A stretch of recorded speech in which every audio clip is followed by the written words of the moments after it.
Subscribe करें हमारा YouTube channel, bell icon को क्लिक करना ना भूलें, जिससे आगे आने वाले सभी YouTube अपडेट्स, वीडियोस, नोटिफिकेशंस आपको मिलते रहें। अन्य महत्वपूर्ण तथ्य।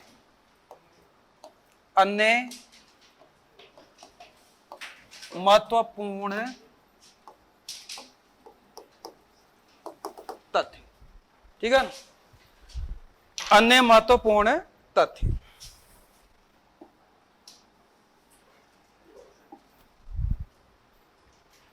इसमें सबसे पहले लिखें आप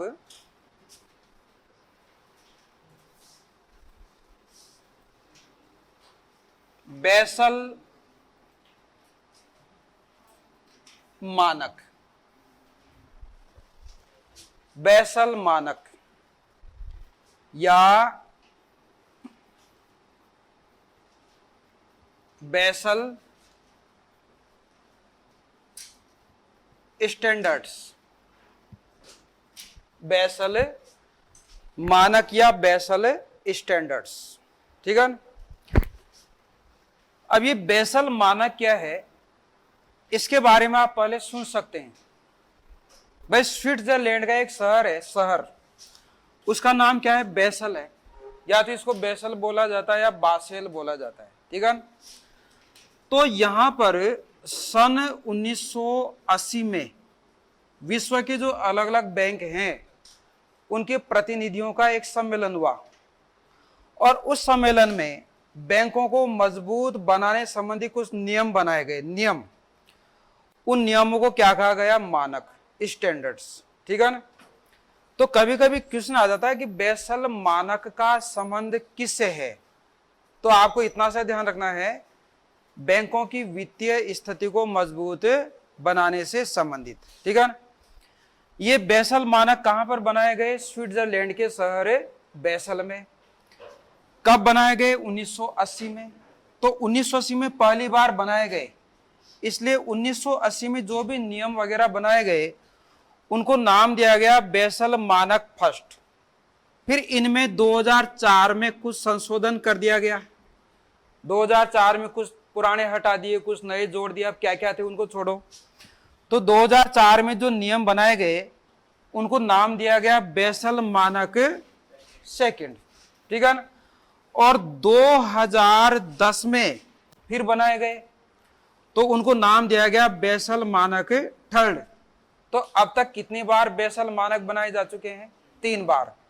अब अपने देश में इस प्रकार से चल रहा था कि 2010 में ये बने बेसल मानक थर्ड। अब इसके बारे में इस प्रकार से आने लगा था कि इन मानकों को यानी इन नियमों को बैंकों पर अप्लाई किया जाएगा, ठीक है ना, यानी लागू किया जाएगा। कब से, 1 अप्रैल 2011 से। फिर जब 1 अप्रैल 2011 आया तो फिर कहने लगे कि 1 अप्रैल 2012, फिर 2012 आया, 2013, फिर ऐसे करते करते 2018 तक आ गए। अब 2018 के बाद में इनके बारे में कुछ आना ही बंद हो गया कि लागू किए जाएंगे नहीं किए जाएंगे, ठीक है ना। तो इस प्रकार से इसके बारे में है। लेकिन यहां पर थोड़ा सा आपको बस इतना सा याद रखना है कि बेसल मानक है क्या। तो बैंकों की वित्तीय स्थिति को मजबूत बनाने के लिए अलग अलग बैंकों के प्रतिनिधियों के द्वारा सबसे पहले स्विट्जरलैंड के शहर बेसल में कुछ नियम बनाए गए। उन नियमों को बेसल मानक कहा गया। पहली बार बनाए गए इसलिए बेसल मानक फर्स्ट, दूसरी बार फिर बनाए गए तो बेसल मानक सेकंड, तीसरी बार फिर बनाए गए तो बेसल मानक थर्ड। कब कब बनाए गए, 1980, 2004 और 2010। लिखो आप, स्विट्जरलैंड के शहर बेसल में बैंकों की वित्तीय स्थिति को मजबूत बनाने के लिए, बैंकों की, दोबारा फिर बोल रहा हूं, स्विट्जरलैंड के शहर बेसल में, ठीक है ना, बैंकों की वित्तीय स्थिति को,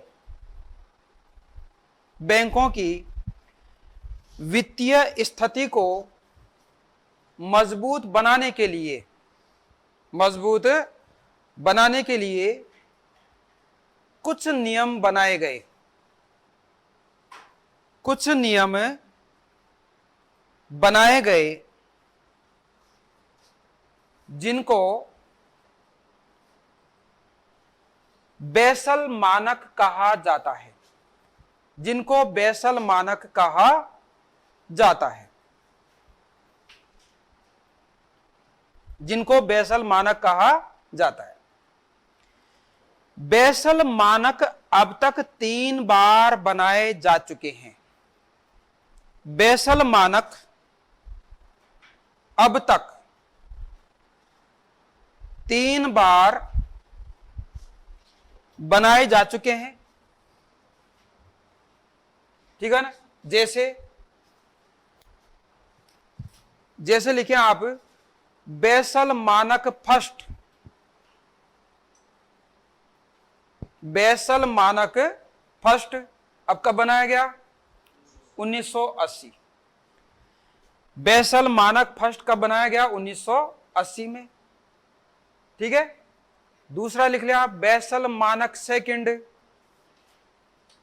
बेसल मानक सेकंड तो 2004 में। बेसल मानक सेकंड कब बनाए गए?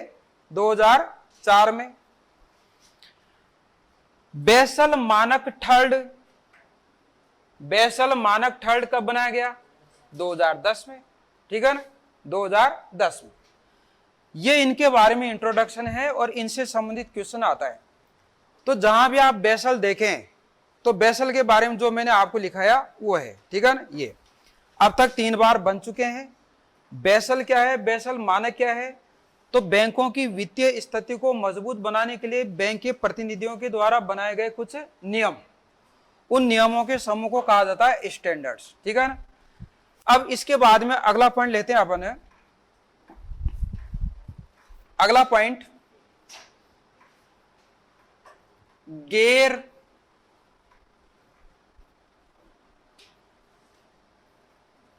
निष्पादित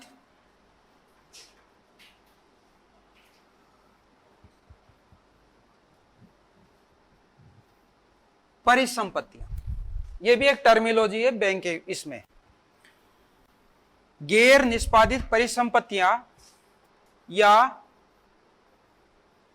नॉन परफॉर्मेंस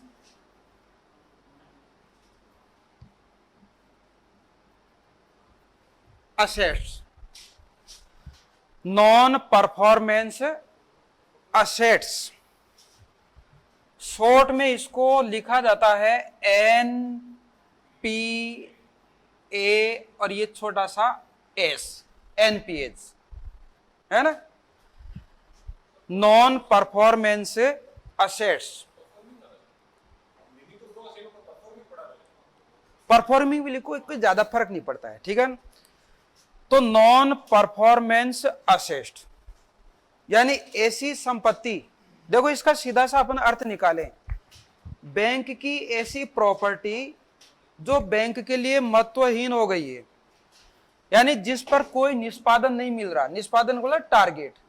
अब आप ये समझो कि बैंक के द्वारा जो ऋण दिए जाते हैं, बैंक के द्वारा जो ऋण दिए जाते हैं, और ऋण देते समय बैंक के द्वारा जो खाता खोला जाता है जिसको अपन बोलते हैं लोन अकाउंट, लोन अकाउंट, ठीक है ना।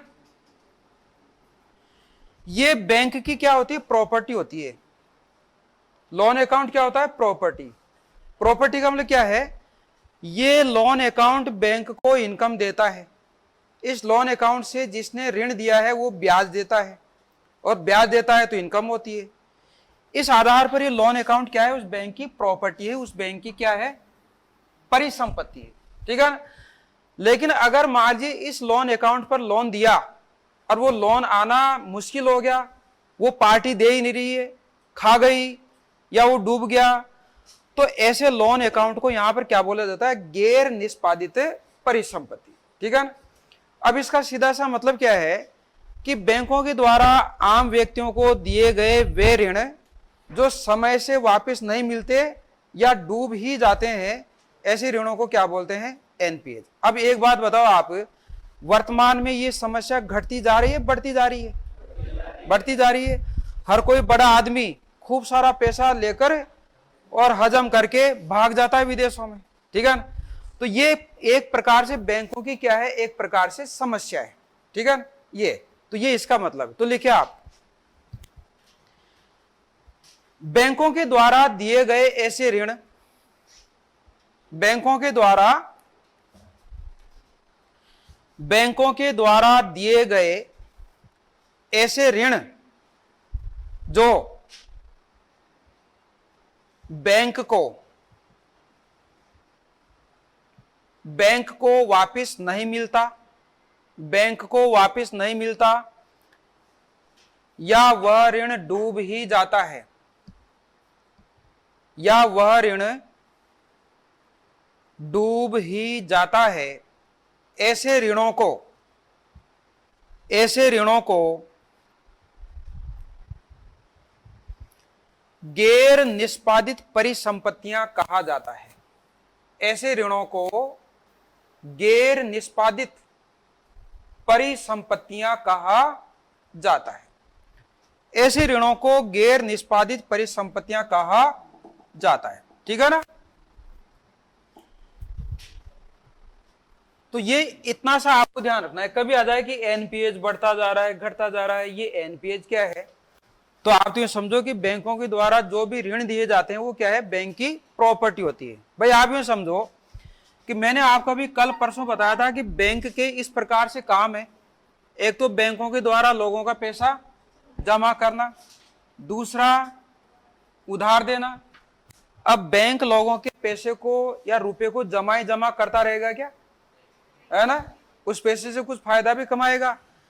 तो उधार के तौर पर बैंक लोगों को लोन देते हैं, तो उनके नाम से लोन अकाउंट खोला जाता है, और वो लोन अकाउंट उस बैंक को नियमित इनकम देता रहेगा, ब्याज के तौर पे, पेनल्टी के तौर पे। बैंक भी चाहता है कि आदमी अपने किस्त टाइम पर देने से चूक जाए, भगवान ये चूक जाए, है ना। अगरबत्ती वो ऐसे ही लगाते हैं, है ना। अब बाई चांस चूक गया तो लेट फीस लगा देगा। तो ये जो लोन अकाउंट है उस बैंक की क्या होती है, प्रॉपर्टी होती है, मतलब कमाकर खाने का एक प्रकार का साधन होता है, ठीक है।